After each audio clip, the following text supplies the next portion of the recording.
Good morning friends, welcome to my YouTube channel mathematics with Avigail. Friends, अभी हमने numerical analysis paper start किया है। उसमें से फर्स्ट मेथड पढ़ा है टेलर सीरीज मेथड। आज हम एक नया मेथड पढ़ रहे हैं, पिकार्ड्स मेथड। बहुत ही इजी मेथड है। राजस्थान यूनिवर्सिटी में पता है इसी का डेरिवेशन पूछ लिया था, और कितना छोटा सा डेरिवेशन है आप लोग देखिएगा। राजस्थान यूनिवर्सिटी में जब पूछा गया था तो वाकई में बच्चों के मज़े हो जाने थे।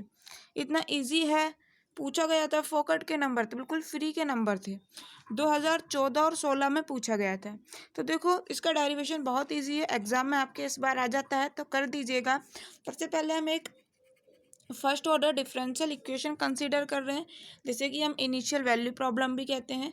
तो consider a initial value problem किस तरह से ली थी हमने, टेलर सीरीज में भी ली थी, आप लोगों को याद होगा। ठीक है, तो किस तरह से हमने एक इनिशियल वैल्यू प्रॉब्लम ली है कि d y upon d t is equal to है function of t comma y. ठीक है, इधर आर एच एस में कोई भी फंक्शन होगा टी और वाई का, with initial condition. Initial value problem है तो कोई इनिशियल कंडीशन भी होनी चाहिए, बिल्कुल। तो इनिशियल कंडीशन ले ली हम लोगों ने। जब टी की वैल्यू तुम टी नॉट रखोगे तो वाई की वैल्यू क्या हो जाएगी, वाई नॉट। अगर सिंपल वाई लिखा है तो इसका मतलब वाई टी से ही होता है। वाई केवल यहाँ टी का ही फंक्शन है। ठीक है, आप लोग देख सकते हैं वाई को डिफ्रेंशिएट कर रहे हैं टी के रेस्पेक्ट में, तो हम लोगों ने टोटल डेरिवेटिव यूज़ करा है। इसका मतलब वाई केवल एक ही वेरिएबल का फंक्शन है जो कि टी है। ठीक है, यहाँ तक तो हम लोगों ने टेलर सीरीज में भी किया था। इसमें क्या करना होता है, इसे सिर्फ इंटीग्रेट कर दो, लिमिट्स लगा देना टी नॉट से टी तक। ठीक, देखिए इंटीग्रेट करने के बाद हमें क्या मिलेगा, लिमिट्स हम लोगों ने टी नॉट से टी यूज़ करनी है। इसको पहले इस तरह से लिख लो, d y is equal to F T comma y, तो है डी टी को इधर ही भेज दिया। ठीक है, आप सिंपल इंटीग्रेट कर दोगे आप लोग, अब दिक्कत नहीं आनी चाहिए। तो अब कर देते हैं हम टी के रेस्पेक्ट में। क्या आ जाएगा, D Y integration T naught से टी तक, ठीक है, is equal to F T comma Y D T integration T naught से टी तक। क्या मैंने ये चीज़ सही लिखी है? मुझे यहाँ थोड़ा सा गलत लग रहा है। मैं बिल्कुल पहले भी स्टूडेंट्स, मैं आप लोगों को एक चीज़ बता दूँ, सही लिख सकती थी, मैंने इसलिए नहीं लिखा है। अगर मैं डायरेक्ट लिख देती तो आप लोगों को एग्ज़ाम में याद नहीं रहता। मैं बोलती हूँ ना, गलतियों से हम लोग सीखते हैं।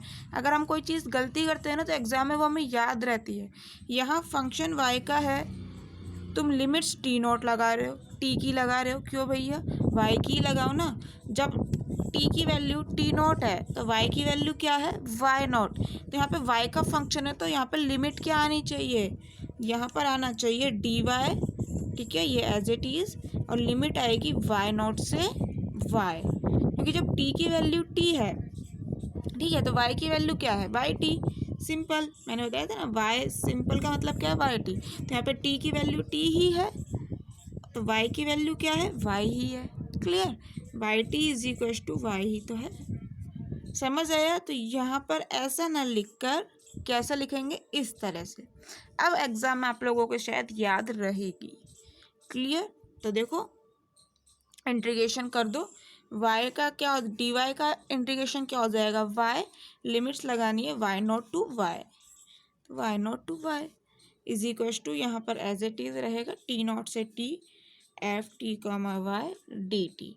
ठीक है, यहाँ पर पहले अपर लिमिट लगाओगे y आ गया, माइनस, अब लोअर लिमिट लगाओगे तो माइनस आ जाएगा और y की जगह y नॉट आ जाएगा, इज इक्वल टू में ये एज इट इज चलेगा, एफ टी कॉमा, अच्छा मैंने उल्टा लिख दिया, कोई दिक्कत नहीं है। वाई नॉट को इस साइड भेज दीजिए आर एच एस में, तो वाई इज इक्वल टू आ जाएगा y naught plus integration T naught से T F T comma y, ठीक है, और आपका डी टी। क्लियर, समझ आया? अब आगे क्या करना होता है हमें, तो देखो हम एक चीज़ बताओ, क्या पढ़ रहे हैं, न्यूमेरिकल एनालिसिस पढ़ रहे हैं। तो न्यूमेरिकल एनालिसिस में हम लोग अप्रोक्स वैल्यू निकालते हैं, एग्जैक्ट वैल्यू तो नहीं निकालते हैं ना। हम लोगों ने टेलर सीरीज मेथड में भी पढ़ा था। हम लोग यहाँ पर क्या निकालना चाह रहे हैं, कोई डिफरेंशियल इक्वेशन दी, यहाँ से न्यूमेरिकली मेथड से किस तरह से वाई की जो भी वैल्यू है उसे निकालना चाह रहे हैं। ठीक है, अगर टी की कोई वैल्यू पे पूछ रहा है, वाई का कुछ भी आ जाएगा। जैसे मान लो एक्स तो यहाँ है ही नहीं, मान लेते हैं Y is equal to T plus two, कुछ ऐसा आ गया। ठीक है, सॉल्व करने पर इक्वेशन। अब ये कह रहा है टी की वैल्यू जब 2 है तो वाई की वैल्यू बता दो। तो भैया वाई की वैल्यू 2 + 2 4, वाई की हो जाएगी 4। ठीक है, इस तरह से हम लोग यहाँ पर इक्वेशन को सॉल्व करना चाह रहे हैं, बट हम न्यूमेरिकली मेथड से कर रहे हैं तो एग्जैक्ट सॉल्यूशन तक तो पहुँचेंगे नहीं। ठीक है, एग्जैक्ट सॉल्यूशन निकालना हम लोग बीएससी में सीख चुके हैं। डिफरेंशियल इक्वेशन सॉल्व करने के बहुत तरीके थे, उन तरीक़ों से सॉल्व कर कर एग्जैक्ट सॉल्यूशन भी आप लोग निकाल सकते हो। पता है कई क्वेश्चन तो एग्जाम में आते हैं इस तरह से कि जो एग्जैक्ट सॉल्यूशन है उसके साथ कंपेयर करो आपका जिस भी मेथड से न्यूमेरिकली आप लोग सॉल्व कर रहे हो उससे जो आंसर आया। तो यहाँ पर हम लोग क्या करना चाह रहे हैं, वाई की वैल्यू इस तरह से आ जाएगी हमारे पास। ठीक है, अब टी की जिस भी वैल्यू पे पूछेगा हम लोग निकाल देंगे। तो क्या ये बस यहीं तक करके छोड़ देंगे? हम लोग यहाँ पर क्या करते हैं, हम लोग यहाँ पर एक बताओ, मैंने अभी कहा कि अप्रोक्स वैल्यू निकालते हैं। ठीक है, वो बात तो समझ आ जाती है, लेकिन क्या यहाँ पर देख रहे हो, यहाँ से तुम वाई की वैल्यू निकालना चाह रहे हो, है ना? क्या एफ टी वाई नहीं दिख रहा? यहाँ भी तो y एक अननोन है जिसकी वैल्यू तुम निकालना चाह रहे हो, y अननोन ही तो है। इसको पूरे को RHS को सॉल्व करके तो y की वैल्यू निकालोगे, बट RHS में ही y रखा है, तो भैया कैसे करें सॉल्यूशन? तो यहाँ पर पिकार्ड मेथड क्या कहता है, फर्स्ट अप्रोक्सीमेशन के लिए वो कहता है, फॉर फर्स्ट अप्रोक्सीमेशन क्या करना है आप लोगों को, अप्रोक्सीमेशन जो y है ना, जो y है उसको y नॉट से रिप्लेस कर दो एफ टी वाई में। जहाँ भी तुम्हें एफ टी वाई दिख रहा है ना, इसमें वाई की जगह वाई नॉट रख दो। ठीक है, एफ टी वाई में वाई को वाई नॉट से रिप्लेस करना है। मैं लिख दूंगी अभी लैंग्वेज में, एक बार समझ लो। ठीक है, for first approximation to Y, Y का फर्स्ट अप्रोक्सीमेशन हम निकालना चाहते हैं वाई की वैल्यू, तो क्या करो एफ टी वाई में वाई को वाई नोट से रिप्लेस कर दो इक्वेशन नंबर 2 में, इसमें तो क्या आ जाएगा। सो वाई फर्स्ट अप्रोक्सीमेशन निकाल रहे हो ना, तो इसे मैं इस तरह से शो कर रही हूँ। ठीक है, क्या आ जाएगा, Y naught plus integration T naught से टी लिमिट चली रही है एफ टी वाई नोट, ये कर दिया रिप्लेस। इक्वेशन नंबर 3, ये तो फर्स्ट अप्रोक्सीमेशन आया। ठीक है, ये अप्रोक्सीमेशन है, और वैल्यू के पास जाना चाहते हो जो एग्जैक्ट वैल्यू है वाई की, तो उसके लिए सेकंड अप्रोक्सीमेशन और निकालो। तो फॉर सेकंड अप्रोक्सीमेशन क्या करना है आप लोगों को, अब एक बात सोचो, बस हल्का सा सोचो, सोच के देखो, कॉमन सेंस लगाओ। तुमने शुरू में तुम्हें दिया हुआ था Y T naught is equal to Y naught, यानी तुम्हारे पास वाई की शुरू में वैल्यू एक वाई नॉट थी, तो तुमने यहाँ पर वाई की जगह क्या करा, वाई नॉट को लिख दिया। अब तुम्हारे पास वाई की कोई और वैल्यू आई है क्या, आई तो है अभी। तो अब क्या करोगे सेकंड अप्रोक्सीमेशन में, बताओ, जो यहाँ पर वाई नॉट है ना, इसको रिप्लेस कर दोगे, सेकंड अप्रोक्सीमेशन की बात कर रही हूँ। ठीक है, उसको रिप्लेस कर दोगे किससे, y1 से। तो फॉर सेकंड अप्रोक्सीमेशन क्या आ जाएगा हमारे पास, y2, सेकंड अप्रोक्सीमेशन इसलिए 2 लगा दिया। यहाँ क्या आ जाएगा, यहाँ y नोट ही रहेगा, सिर्फ एफ टी वाई नोट में हमें चेंज करना है। ठीक है, प्लस टी नोट से टी एफ टी, हमारे पास y की एक और वैल्यू आ चुकी है y1, और ये आप लोगों का dt चल ही रहा है, इक्वेशन नंबर 4। ठीक है, अब ये कब तक करना है, ये तो कब तक करेंगे हम, कोई एंड भी होगा इसका, बिल्कुल होगा। देखो अप्रोक्सीमेशन पढ़ रहे हो, मैंने कहा जितनी बार निकालते जाओगे, ऐसे टेलर सीरीज़ में था, जितनी सीरीज़ में आप लोग टर्म्स लोगे उतने ही पास पहुंचोगे एग्जैक्ट वैल्यू के। तो यहाँ पर स्टूडेंट्स हम कब रुकते हैं, टेलर सीरीज़ का मैंने आपको बता दिया उस लेक्चर में कहाँ तक लेना होता है। ठीक है, मैक्सिमम 4 टर्म तक हम लोग लेते थे। ठीक है, तो ये बताओ यहाँ पर कब रुकेंगे, तो यहाँ पर जब तक 2 अप्रोक्सीमेशन सेम नहीं आ जाते हैं ना, तब तक निकाला करो। एमएससी के स्टूडेंट हो, दिक्कत नहीं होनी चाहिए, कोशिश करो, अगर टाइम है जब तो देखो, जब 2 अप्रोक्सीमेशन सेम नहीं आ जाते जब तक नहीं छोड़ना है। अगर टाइम नहीं है एग्ज़ाम में तो कोई बात नहीं, जितना हो सके मैं तो कहती हूँ कम से कम 6 तो निकाल के ही आना। इससे पहले अगर मैच हो जाते हैं जब तक बहुत अच्छी बात है, नहीं तो 6 अप्रोक्सीमेशन तक तो निकाल के ही आना है आप लोग। कितना तो ईजी है, इसमें कुछ भी तो करना नहीं। सबसे ईजी क्वेश्चन है पिकार्ड मेथड के, करोगे तब आ जाएगा। एग्जाम्पल अभी देखते हैं, ठीक है, समझ आया। ये सेकंड अप्रोक्सीमेशन हो गया। ऐसे ही थर्ड अप्रोक्सीमेशन के लिए क्या करोगे अब आगे बताओ। फॉर थर्ड अप्रोक्सीमेशन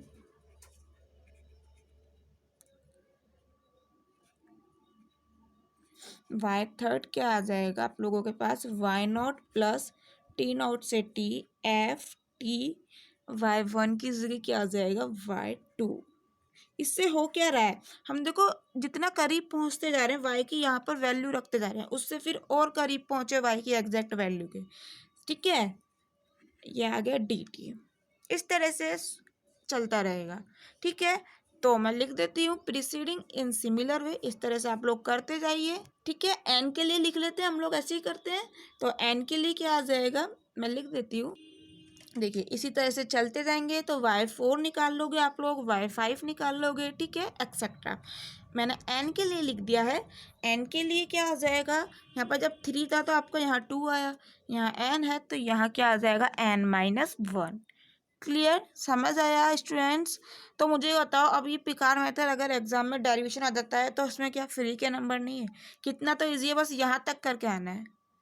इसके आगे भी लिखना चाहो तो लिख दो कि हमें कहाँ तक करना है। तो ये प्रोसेस हम कब तक रिपीट करते जाएंगे, जब तक कि हमारे पास 2 अप्रोक्सीमेशन कॉन्सिक्यूटिव अप्रोक्सीमेशन, यानी कि y3 और y4, y5 और y6 कॉन्सिक्यूटिव समझते हो ना, लगातार, ठीक है। 2 अप्रोक्सीमेशन समान आ जाते हैं, सेम आ जाते हैं तो हम रुक जाएंगे, नहीं तो करते जाएंगे, ठीक है। कई बार क्वेश्चन में ऐसे भी दे देता है कि डेसिमल के आप लोग 4 प्लेस तक टर्म सेम आ जाए, जैसे y3 की और y4 की डेसिमल के 4 प्लेस तक तो सेम आ रही है, बात की कुछ डिफरेंट है। कई बार एग्जाम में ऐसे ही पूछ लेते हैं कि 4 प्लेस तक सेम हो, वहाँ तक निकाल दो y की क्या वैल्यू आएगी, ठीक है। तो इस तरह से एग्जाम में अगर पूछ लेता है तब कोई दिक्कत है ही नहीं, ठीक है। अगर फिर ऐसे नहीं देता है तो हमें कहाँ तक चलना है, जब तक 2 लगभग 4 पॉइंट तक सेम नहीं आ जाती है। हम अपनी तरफ से भी 4 पॉइंट तक तो एटलीस्ट देखते देखते हैं। आप 5-6 कितनी भी डिजिट के लिए देखिए, जितना आप लोगों की कैलकुलेशन अच्छी है उतना फास्ट कर सकते हैं उतना देखिए, ठीक है। और नहीं तो एटलीस्ट मैं बता रही हूँ 4 तो मैच करना ही चाहिए, ठीक है। तो मैं लिख देती हूँ, आप लोग कब तक प्रोसेस करें अपने नोट्स में लिख लीजिएगा, जिससे कि एग्ज़ाम टाइम में दिक्कत ना हो, पढ़ें समझ आ जाए कि कहाँ तक हमें चलना है। देखिए हमें कहाँ तक चलना है, प्रोसेस जब तक रिपीट करो जब तक कि 2 कॉन्सिक्यूटिव अप्रोक्सीमेशन समान ना आ जाए वाई के, ठीक है। वाई की तो वैल्यू निकाल रही हूँ, 2b लिया, लिख लीजिए 2d लिख लीजिए कि डिज़ायर डिग्री तक, जहाँ तक भी तुम लोग लेना चाह रहे हो एक्यूरेसी तक, ठीक है। 4 डेसिमल या जितना भी आप लोग लेना चाह रहे हो वहाँ तक जब तक नहीं आ जाता है जब तक प्रोसेस को रिपीट करते जाओगे, ठीक है।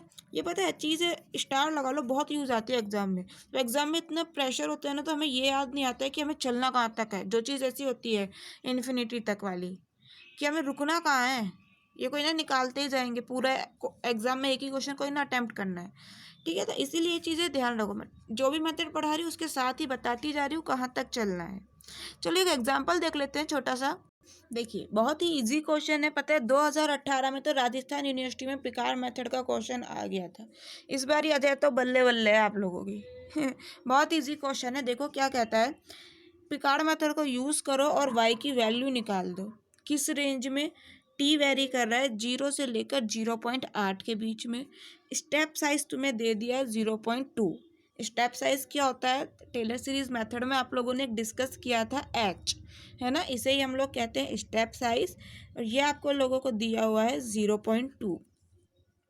इनिशियल कंडीशन दी है आप लोगों को, मतलब एक डिफरेंशियल इक्वेशन दी है dy/dt is equal to 1+y², ठीक है। इनिशियल कंडीशन क्या दी है, y0 इज इक्वल टू 0। इसका मतलब क्या है, t की वैल्यू 0 रखोगे तो y की वैल्यू भी 0 मिल जाएगी। क्लियर। dy/dt का मतलब क्या होता है, y डैश, ठीक है। डैश का मतलब क्या है, t के रेस्पेक्ट में डिफ्रेंशिएशन। क्लियर। तो ये बेसिक चीज़ें समझ आ चुकी हैं आप लोगों को। एक और बता देती हूँ, स्टेप साइज वाला।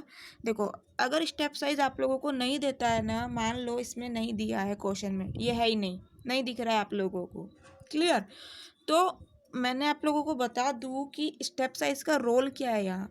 फिर वही चीज़ कि वाई की एग्जैक्ट वैल्यू हम लोग यहाँ निकाल नहीं रहे, अप्रोक्स निकाल रहे हो।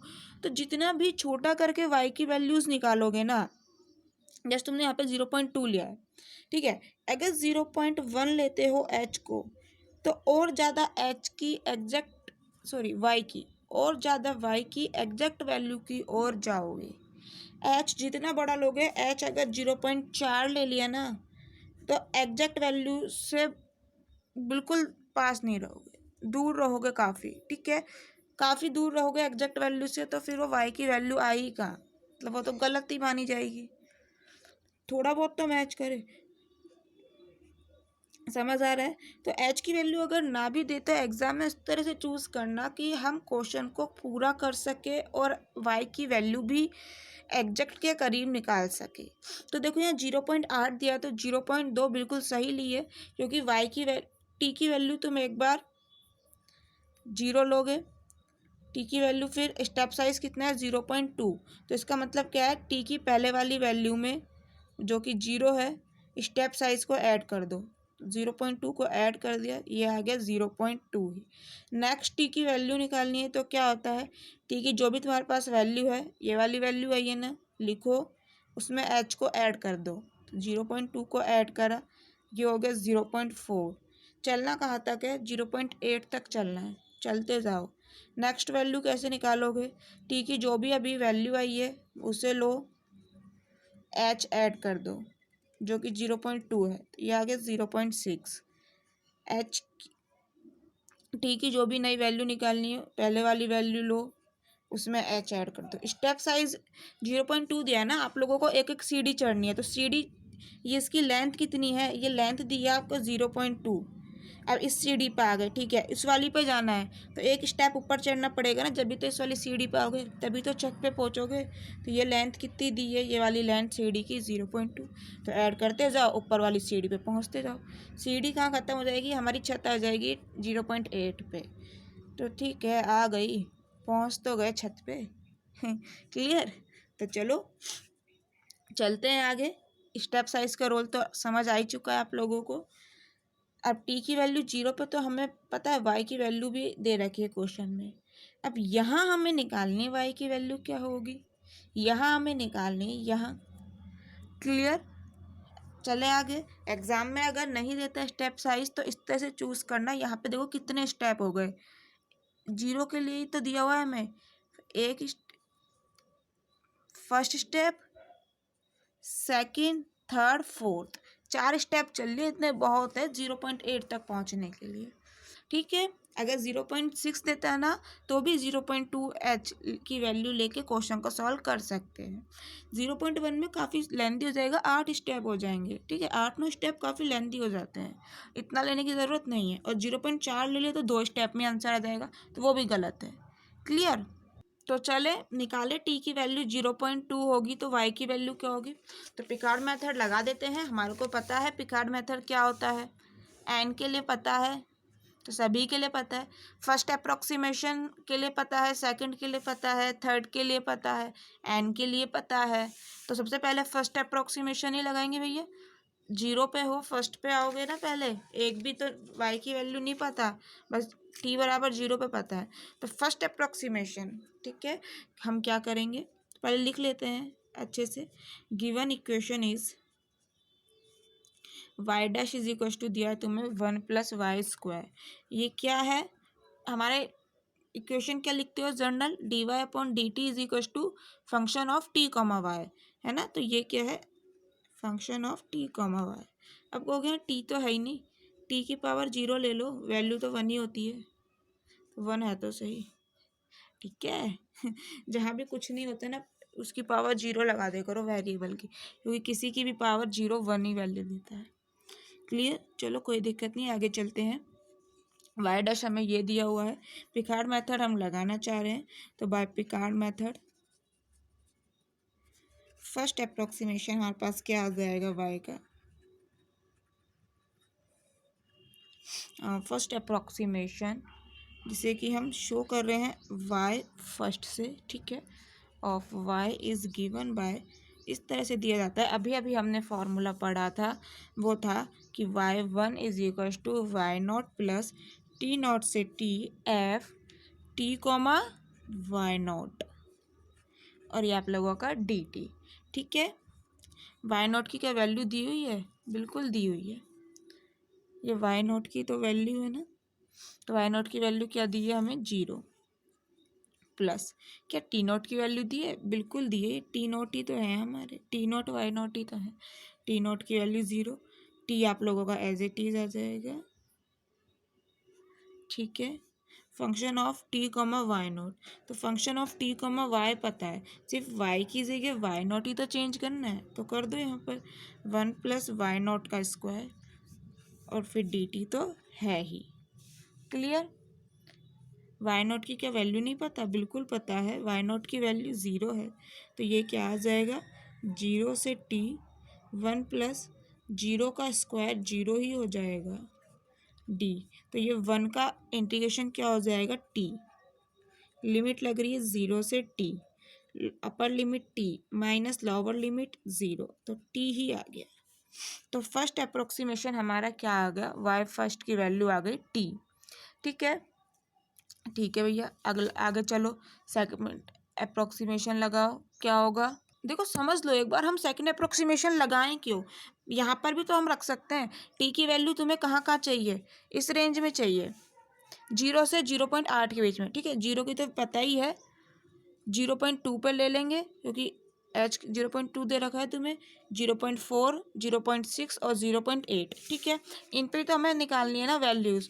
तो मुझे क्या बताओ, मैंने अभी कहा था जितना अप्रोक्सीमेशन करोगे उतना ही टी वाई की वैल्यू के करीब पहुंचोगे, ठीक है। तो अब अभी तो हमारा एक ही लिया है, मैंने कहा था अगर क्वेश्चन में नहीं देता है तो इन जनरल कम से कम 4 अप्रोक्सीमेशन तो निकालो ही, तो अभी हमारा एक ही तो हुआ है, एक और निकालेंगे, ठीक है। इसीलिए 4 अप्रोक्सीमेशन निकाल रहे हैं, आप लोग देखिए। तो फॉर सेकेंड अप्रोक्सीमेशन क्या करना है? y2 इज इक्वल टू क्या आ जाएगा? y0 प्लस t0 से t f t कोमा, यहाँ क्या मैं y0 लिख दूँ? नहीं, हमें यही याद रखना है कि यहाँ तो y0 ही चलता रहता है, एफ टी वाई में चेंज हो जाता है, y की जो अभी नई वैल्यू आई है वो रखते हैं, तो यह है y फर्स्ट, और ये डी टी। अब जल्दी जल्दी करते हैं, y0 की वैल्यू तो 0 ही है, हम नहीं रख रहे, t0 की वैल्यू 0 है, ठीक है। एफ टी वाई तो हमें पता ही है, 1 प्लस वाई स्क्वायर है, वाई की जगह वाई 1 करना है, और वाई 1 की वैल्यू भी मुझे पता है टी है, तो क्या मैं डायरेक्ट टी स्क्वायर नहीं कर दूँ? बिल्कुल कर दो, टाइम बचाना है। न्यूमेरिकल एनालिसिस का पेपर बहुत लेंदी होता है क्योंकि इतने सारे अप्रॉक्सीमेशन निकालने पड़ते हैं, एक एक चीज़ लिखते गए तो पेपर हमारा नहीं होने वाला है, इसीलिए जितना हो सके शॉर्टकट चलो। इंटीग्रेशन कर दिया, फर्स्ट का टी हो गया, टी स्क्वायर का टी क्यूब बाय 3 हो गया, लिमिट लगा दीजिए, टी ही रहेगा, ठीक है। फिर 0 लगाओगे तो 0 हो जाना है, तो एज इट इज यही चीज़ आ जाएगी। सेकेंड अप्रोक्सीमेशन आ गया। फॉर थर्ड अप्रोक्सीमेशन आप लोग लिख लीजिएगा, ठीक है। Third approximation y3 is equal to y0 plus t0 से t f t comma y2। Clear? y0 0 है, नहीं लिखना भैया, y2 लिखना है। अब तो 1 प्लस क्या था? F T Y, 1 plus Y square था, y की जगह हम लोगों ने लिखना है y2, और y2 ये दिया है, तो 1 प्लस टी क्यूब बाय 3 का क्या आएगा? स्क्वायर, y का स्क्वायर है ना, ब्रैकेट बॉन्ड डी टी। अब पहले स्क्वायर खोलो फिर इंटीग्रेशन होएगा, तो ठीक है जी, खोल देते हैं। 1 प्लस स्क्वायर खोलो, टी स्क्वायर प्लस इसका स्क्वायर, तो टी की पावर 6 अपॉन 3 का स्क्वायर, 3 3 9, प्लस क्या होता है? 2ab, तो 2 इंटू टी क्यूब, तो वो हो जाएगा टी की पावर 4, और अपॉन में 3 है ही, और ये हमारा आ गया डी टी। अब तो कर दूँ इंटीग्रेशन? बिल्कुल कर दीजिए, T plus T cube by 3 plus T की पावर 7 अपॉन 7 9 63, टी की पावर 5 आएगा, अपॉन क्या आएगा 5। ठीक है, लिमिट देखो, अब मैं लिमिट नहीं लगा रही हूँ, लिमिट 0 से t लगाओगे तो टी रखोगे, जहाँ भी t है तो यही चीज़ रहने देनी है, कोई चेंज तो होना नहीं है। फिर 0 लगाओगे तो ये सारी चीज़ 0 हो जाएगी, कुछ एक्स्ट्रा नहीं आना। ये आ गया y3। अब y4 निकाल लूँ। ठीक है, कम से कम 4 अप्रोक्सीमेशन तो हम लोगों ने निकालने ही है। तो फोर्थ अप्रोक्सीमेशन के लिए क्या करेंगे, फोर्थ अप्रोक्सीमेशन बहुत ईजी है। y4 इज इक्वल टू क्या आ जाएगा, वही y0 प्लस ये फॉर्मूला, यहाँ क्या आ जाएगा, अभी हमने क्या निकाला 3 निकाला ना, तो यहाँ आ जाएगा y3। तो मैं डायरेक्ट लिखूँ क्या, y0 की वैल्यू 0 रखोगे प्लस t0 से t, ये क्या होता है 1 प्लस वाई स्क्वायर, और y की जगह लिखना है y3, और y3 की वैल्यू आ चुकी है ये। ठीक है, और फिर इसका कंप्लीट क्या करना है स्क्वायर, तो काफ़ी लेंदी हो जाएगा, है ना। तो देखो इस कंडीशन में चाहो तो यहाँ पर छोड़ भी सकते हो, यदि आप लोगों के पास टाइम है एग्ज़ाम में तो आप लोग करिए, क्योंकि इस पूरे का स्क्वायर करना है। और इस पूरे का स्क्वायर कैसे करोगे, पहले एक एक ब्रैकेट लगा के करना पड़ेगा आप लोगों को, कि पहले कैसे करोगे, इसका स्क्वायर प्लस इसका स्क्वायर प्लस 2ab, 2 से इन दोनों को मल्टीप्लाई करोगे, फिर इनके स्क्वायर आ जाएंगे, फिर इनको ओपन करोगे। ठीक है, तो थोड़ा सा लेंथी हो जाएगा। अगर आप लोगों के पास एग्ज़ाम में टाइम हो तो निकाल लीजिएगा, नहीं हो तो यहाँ भी छोड़ सकते हो, क्योंकि ये काफ़ी लंबी टर्म बन रही है, और यदि छोटी सी बनती तो आप लोग करके ही आइए। क्लियर। अब ऐसा मत कहिएगा आप तो करते 4 तक करते हैं, अब ये बात कह रहे हो, इसमें हर चीज़ डिपेंड करती है ना, ये तो आप लोग भी समझते हो। ऐसा कोई ना है कि करना ही करना है, मैं आप लोगों को कंडीशन में तो बता रही ना, मैं कह रही हूँ चाहो तो कर लो। ठीक है, बट काफ़ी लेंथी हो जाएगा इसलिए मना कर रही हूँ। एग्ज़ाम में आ जाता है, टाइम है तो कर देना, कि फ्री में बैठे हो आधा घंटा बच रहा है तो कर दो ना, बट ऐसा होता नहीं है, इसीलिए मैं एग्ज़ाम के पॉइंट ऑफ व्यू से आप लोगों को बता रही हूँ। इतनी लंबी टाइम आ जाती है तो छोड़ दिया करो। ठीक है, तो हम लोग यहीं से करते हैं, हमारे पास आ चुका है।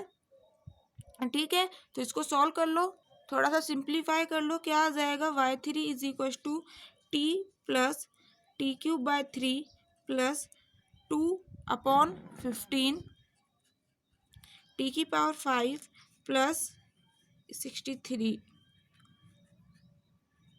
ठीक है, चलो अब निकालते हैं टी की किस वैल्यू पे चाहिए, 0 पे तो हमें पता ही है, टी की वैल्यू 0.2 पे हम लोगों ने निकालना है।